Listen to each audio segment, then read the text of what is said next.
এখানেই কিছুক্ষণ আগে সকাল 10:30টায় রেড কার্পেটের মোড়ক উন্মোচন অনুষ্ঠান অনুষ্ঠিত হয়েছে।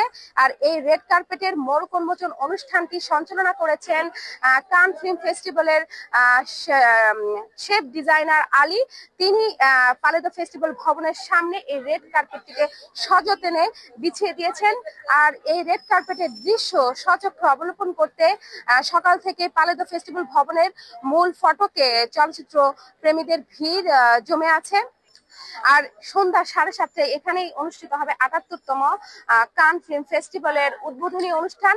আর আজকের উদ্বোধনী অনুষ্ঠানের চমক হিসেবে থাকছেন হলিউড সুপারস্টার মিশন ইম্পসিবল খ্যাত তারকা টম ক্রুজ। এছাড়াও রবার্ট ডিনোরো আমেরিকান পরিচালক প্রযোজককে আজ এই রেড কার্পেটে তাকে আজীবন সম্মাননা অর্থাৎ সংবর্ধনা প্রদান করা হবে। এখন পর্যন্ত কানের আজ উদ্বোধনী অনুষ্ঠান থেকে উদ্বোধনী দিন থেকে এটাই ছিল আমার কাছে প্রাপ্ত সংবাদ। নিউ ইয়র্ক থেকে সম্প্রচারিত TVN 24 টেলিভিশন বিশ্বজুড়ে বাঙালির কণ্ঠস্বর।